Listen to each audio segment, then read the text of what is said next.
Hey everybody, Steven here, and today I'm going to show you two different things that you can do if you have a desk job and essentially you're keeping your wrist in a static position for long periods of time. So working on a computer, right? A lot of times I have my wrist kind of locked down. Getting out of that seated position is a whole other thing that I'll cover with another video, and moving to a stand-up desk. I still need to do a review of my autonomous stand-up desk, but moving into that is one thing. But regardless, any type of static position is really what we're trying to combat. As I hold my wrist in this locked position for long periods of time, especially if I'm resting it on top of something, the body basically hardens that position.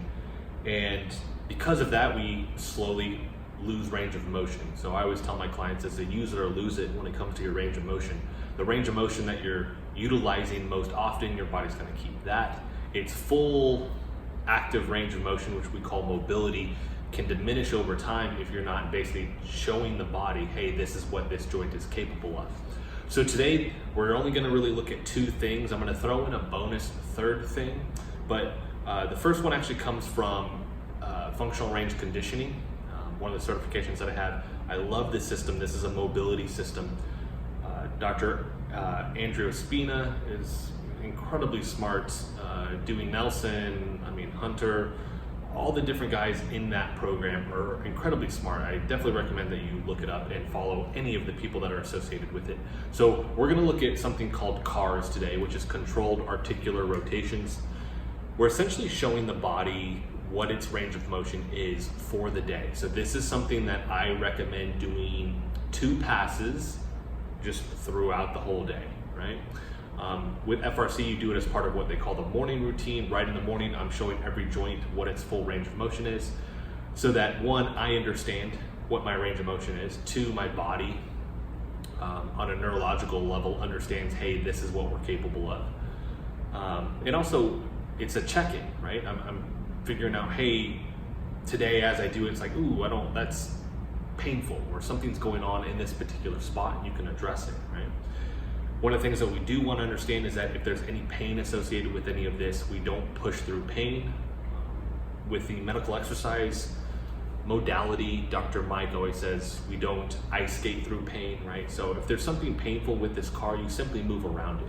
Think about the car as a circle like this, and that's your full range of motion. Most people do this small little area in here in a given day. So if my wrist is locked like this all day and I'm kind of moving within this space, yet my wrist can go through this whole range of motion here, I'm essentially not utilizing that space. So the car is showing the joint, this is its full range of motion, because you're probably only gonna use this, right?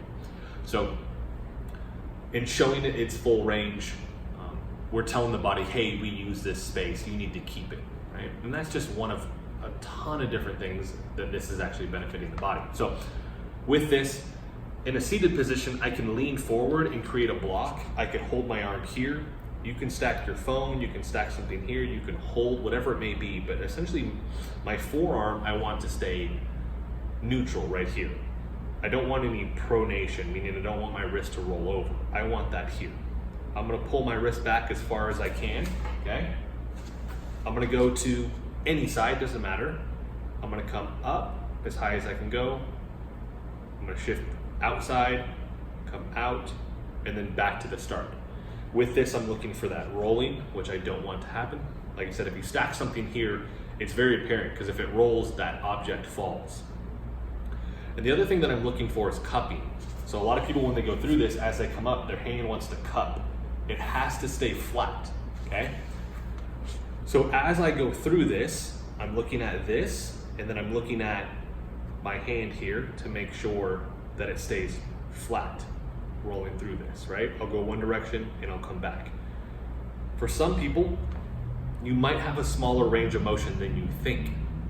So for this, if you come up here and you have to cup as you're in this position every single time, your body's compensating. It doesn't have that range of motion, right? It doesn't own it. So what it does is it folds your hand to give the illusion that you have that range of motion. I'm gonna go straight, I'm gonna make the correction, and then I'm gonna recognize, hey, I can only get that much range of motion in that area.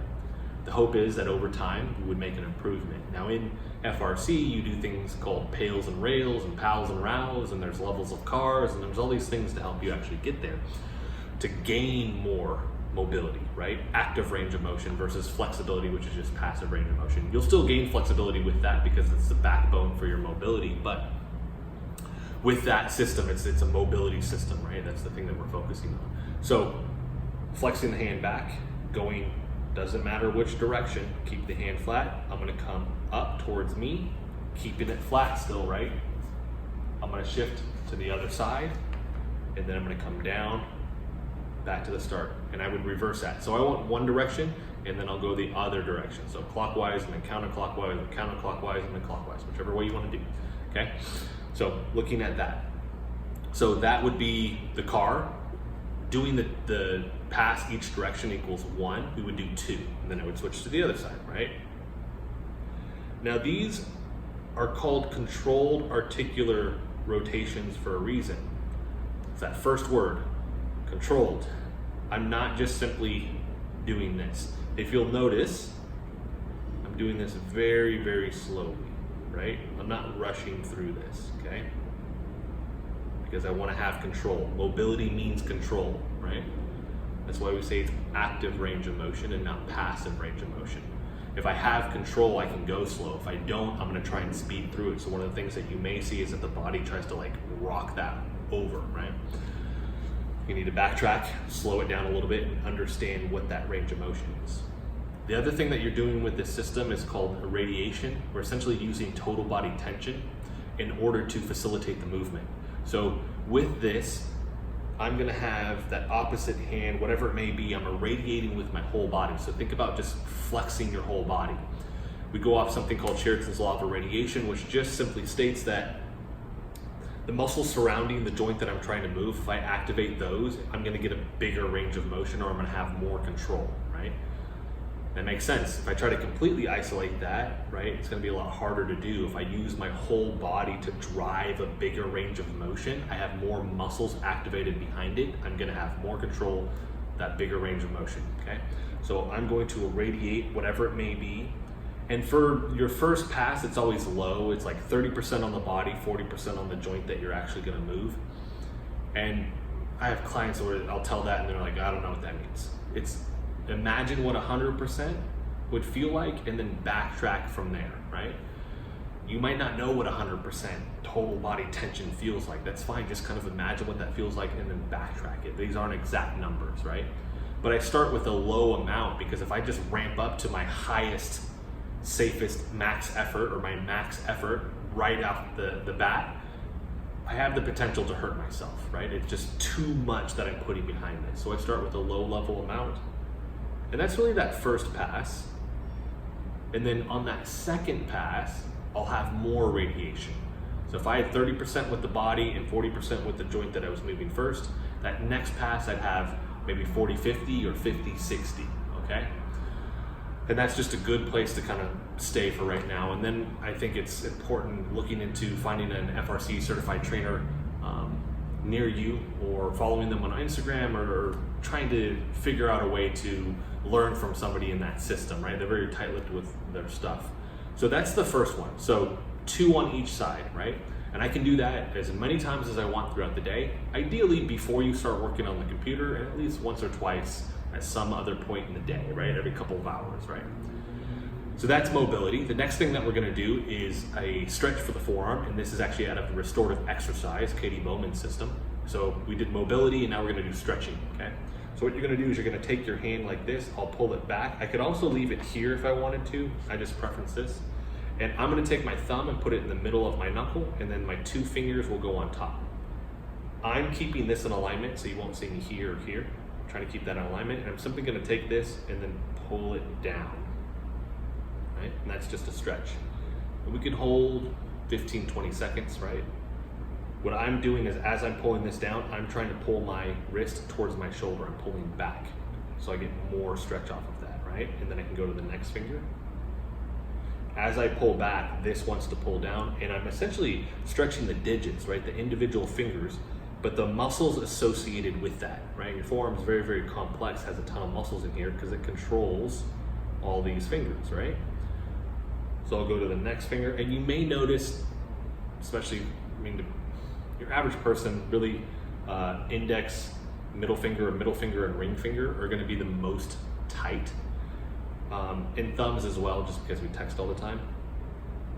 But you're gonna notice you have one, like for me, it's my middle finger. That one's gonna need a little bit more time, right? That's gonna be the one that just is a lot tighter, so we're gonna spend a little bit more time with it, right? So I'll go through all of the digits, being mindful that I don't want any turning, right? And then after that, we'll finish with thumb. Thumb's a little bit different. It might be hard to understand on camera, so you might have to like slow this down and do it. But I'm taking thumb and I'm putting thumb to thumb, okay? As I'm here, this hand is literally just going to grab my forearm, okay? Once I have that here, I'm taking this hand and I'm trying to extend it this way. So I'm here, and as I pull away, I'm getting a stretch through this inside part of my thumb here, okay? I can also angle that a little bit, and I can change where I'm getting that stretch, right? So now I'm getting a little bit more in here, okay? Same thing, I'm gonna toy around with that angle, figure out which one I need the most, 15, 20 seconds. And then the last one, you're gonna take your thumb, if you can, and you're gonna grab it with your hand, right? The rest of your fingers. And I'm gonna take my arm straight, I'm gonna extend my arm as much as I can, and then I'm going to tilt down, and same thing, I'm gonna change that angle. So for me, right here, now I get the stretch through here. And that's really that texting thumb stretch. We utilize this in medical exercise, okay? So those are the two big ones. It's a little bit long-winded with all of this. Do the best that you can. If you have questions, let me know in the comment section. I'll try to make more videos covering this. This is one of the things that I see most often, is that people, their wrists start to hurt. We don't want to get carpal tunnel, anything like that. And we're putting excess pressure essentially across this ligament that goes right here. It's your transverse ligament, and you have your nerves that run underneath this, right? And when that gets a lot of pressure on it, then we start to feel that tingling sensation in here. So these stretches are gonna help, right? Making sure that we're getting movement and not just those long-term static positions. So the last thing, if you have a lacrosse ball, right, you can just massage that on here. That's just something good where I can hold it in place and move it around. You might not have that at the office though. I mean, I'm at the gym, so I have lacrosse balls, I have a massage gun deal that I can use on this. But if I'm at work, I might not have access to that stuff. I could take a pen, okay, and I can, the end of a pen or a dry erase marker, and I can put it into an area, and I can do movement around that, right? Or I could just take my hand. I might take and push on an area, and then simply move my hand. Just like this, right? Now this is me actively doing it, so it's not as effective. Right? Massage is going to be far more effective because they can take your hand and move it passively, but it's something, right? So now I can squeeze certain areas and move that around. Being careful that I don't squeeze too hard to create pain. I don't want that, especially if I'm moving my hand now and it feels painful or I'm getting tingling sensations or burning sensations. That means you've pressed on a nerve, it doesn't like it, right? But I can find those areas that are super tight and just get a little bit of relief, okay? I can move all the way up here if I want to. Moving up and down, side to side, okay? So that's kind of the bonus one. Works better if you have a lacrosse ball, you can push and do it like that. Or like I said, if you actually have access to some type of massage gun. So I use the Pure Wave, and then we have the Hypervolt or the Phoenix knockoff at the gym here, and I can just use that gun on there and that helps. But if you're gonna do that, I mean, a lot of people, if you're that far into it, going to a very, very good massage therapist would do wonders for you as well. So that is it. If you liked the video, hit the like button for me. If you want to continue to follow along with all of my content, hit the subscribe button for me. If anything didn't make sense, let me know in the comment section. I can do other videos. These are all very long-winded for a reason, because this is exactly how I explain this to my clients. And I will end up explaining this stuff.